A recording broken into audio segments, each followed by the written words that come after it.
안녕하세요. 현학봉입니다. 반갑습니다. 오늘도 건설에 대한 이야기를 해 보도록 하겠습니다. 여러분들은 건설을 어떻게 생각하세요? 긍정적인가요? 아니면 부정적인가요? 이번 대통령 선거 기간 중에 그 대선 주자들이 건설에 대한 이야기를 아무도 안 했죠. 이 얘기는 다루고 싶지 않다. 이런 거 아니겠습니까? 예.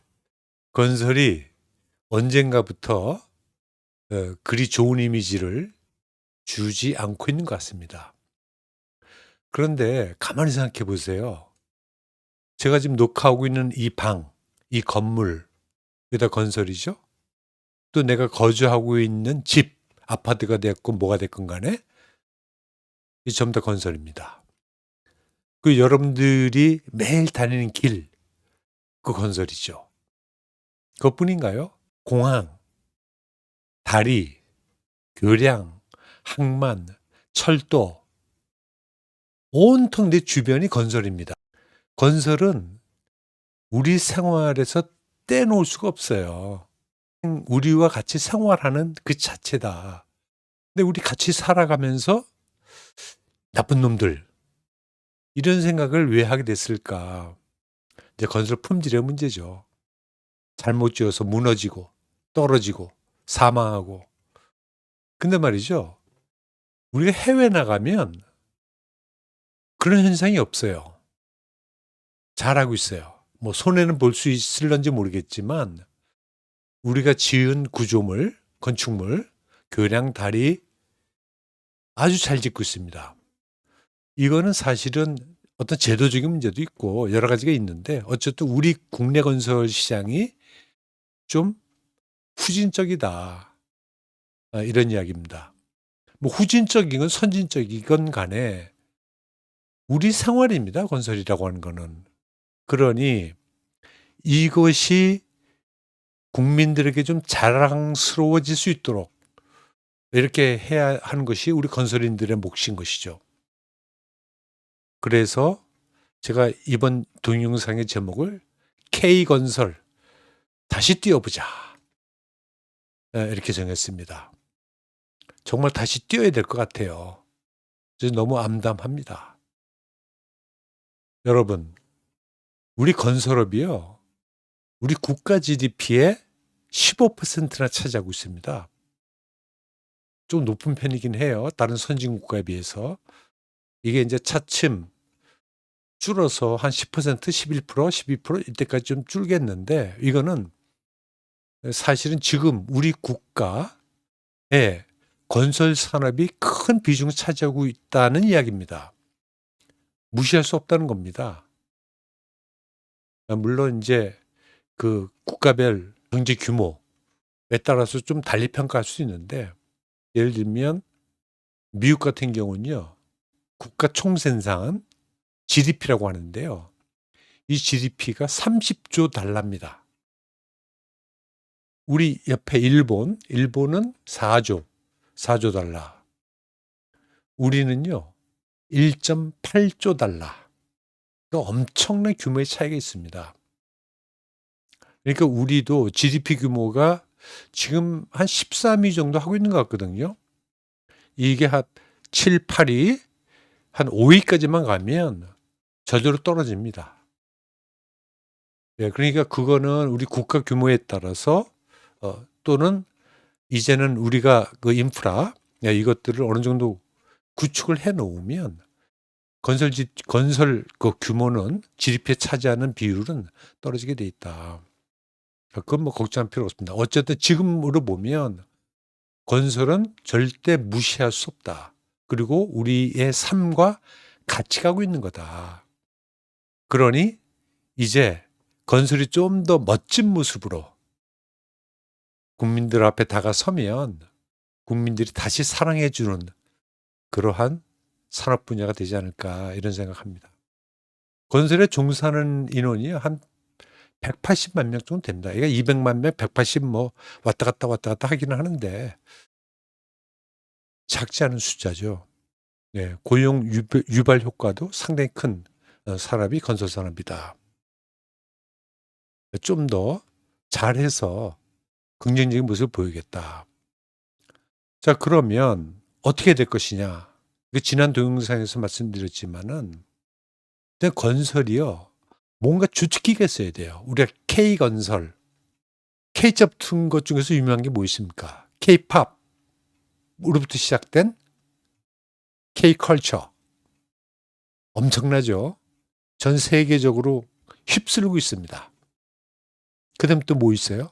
K푸드, K음식, 불닭 볶음면이라고 하는 그 하나의 아이템을 가지고 전 세계를 휩쓸어 버리는.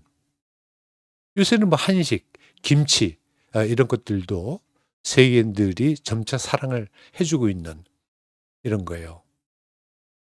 그게 뭐냐면 상품이 있어야 돼요. 1등 상품. 그것도 세계에서 통할 수 있는 1등 상품.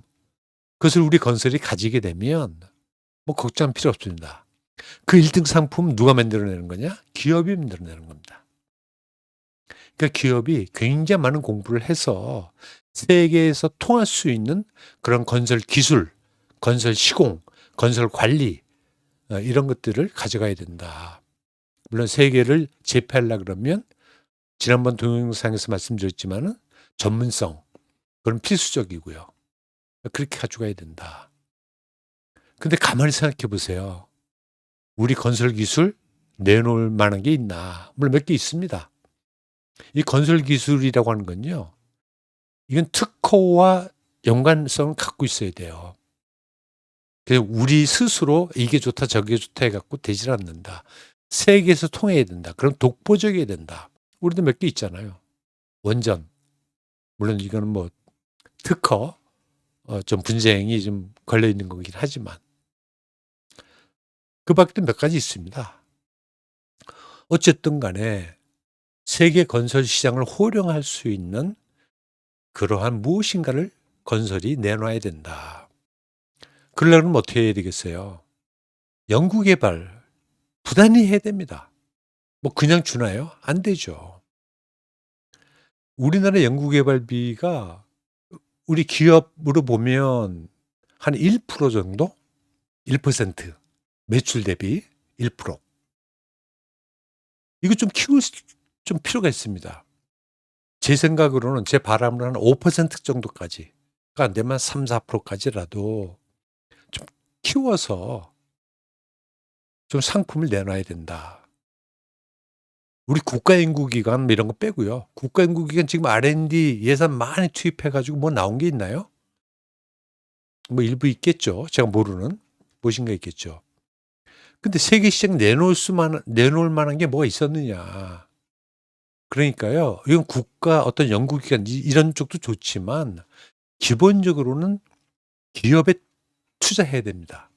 기업에. 뭐 특혜고 뭐고 다 필요 없고요. 1등 기업 만들어 줘야 되잖아요.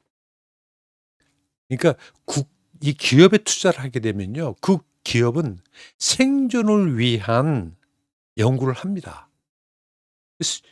세계적인 상품 만들어서 내놔야 팔리잖아요.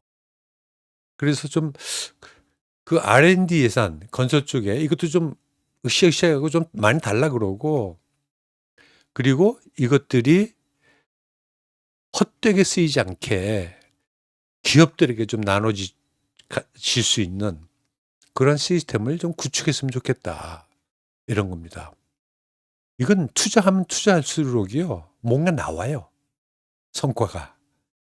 그러니까 좀 잘했으면 좋겠다. 이런 생각을 해 봅니다. 자, 그게 안 되면 뭐가 있느냐? 제가 우리 전문성의 4대 요소 계약, 품질, 안전환경, 공정 이렇게 얘기했잖아요. 그중에서 안전, 안전. 안전을 상품화하는 것도 방법 중에 하나다.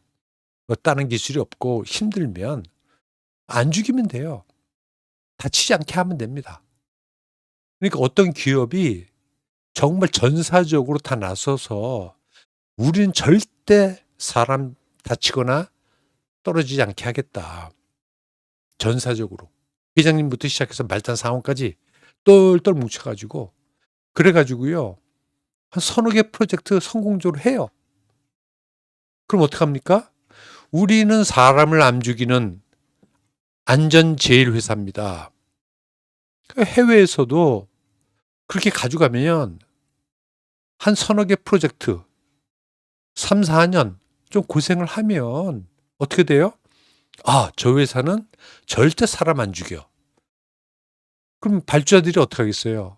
써 줘요 그때부터는. '아 저 회사는 좀 비싸더라도 저 회사는 인간 존중 회사야.' 그럼 써 주죠. 비싸더라도 써 주는 겁니다. 왜냐? 우리는 안전이 최고잖아요. 우리 인간들이 살아가는 세상입니다. 인간이 다치거나 죽는 거 가장 큰 잘못이죠. 안전이라도 상품화하자. 상품화. 이거 3개 내놓고 우리는 안전 1등 기업이다. 말로만 하는 거 말고 실질적으로 보여주면 돼요. 그것을 무기로 해서 세계 시장을 잡아가는. 근데 세계 시장이 뭐 만만치는 않죠. 좀 질적인 승부를 이제는 해야 된다. 옛날처럼 시공만 가지고 인제 안 되죠. 그러니까 지금 문제는 뭐냐면 이제 EPC 턴키 뭐 이런 쪽으로 가요. 그다음에 그 프로젝트 파이낸싱 해 가지고 투자 사업 이런 것들 좀 더 복잡해지고 있긴 한데 근데 이런 것들에 대응할 수 있는 능력을 또 기업들이 가지고 가야 됩니다. 지금 예를 들면 현대건설, 뭐 삼성물산, 대우건설, 뭐 SK, 대림 뭐 이런 쪽. SK하고 대림은 이제 건설 쪽을 쪼끔 빼려고 하는 것 같아요. 재미없다는 얘기죠 이제 건설. 이게 또 문제가 뭐냐면요. 우리나라는 건설이 대기업들 보세요. 현대건설, 현대자동차 그룹이죠. 물론 인제 현대건설은 현대그룹 자체가 건설을 시작했습니다. 그렇기 때문에 자동차 그룹에 속해 있다 하더라도 요새 쪼끔 이렇게 몸을 좀 움츠리고 있을 수밖에 없는데 그래도 건설 그다음에 뭐예요? 롯데건설은 뭡니까? 롯데그룹, SK그룹, 대림그룹, 대우건설은 옛날 구무중 회장 시절에 그 그룹이었죠. 그러다가 인제 그룹이 해체되면서 건설만 삐져나와서 지금 건설하고 있습니다. 이게 뭐냐면 그룹 같은 경우는요. SK나 대림처럼 "야 돈 안 벌린다. 재미없다." 그러면 없애요. 그런 쪽에다 대고 어떤 뭐 건설 기술이니 건설 발전이니 뭐 이거 기대할 수 있나요? 근데 건설 전문 회사들이 나와야 된다는 거죠. 그래서 그 건설을 가지고 진짜 지속적으로 갈 수 있는 그런 기업들을 좀 밀어 주고 그래야 밑에 하도급 업체들도 전문성을 키워 가지고 같이 따라다닙니다. 뭐 얘기하다 보면 답답한데 어쨌든 간에 우리 건설은요. 세계적으로 성실하다. 피 터지면서도 공사 끝낸다. 이것은 각인이 돼 있어요. 우리 국민성. 이미 그건 무기죠, 무기. 그런데 인제 이익을 좀 내는 무기가 돼야 되고 그다음에 상품을 가지고 나갈 수 있는 어떤 그런 업역이 돼야 된다. 어쨌든 간에 우리 건설, 우리 생활입니다.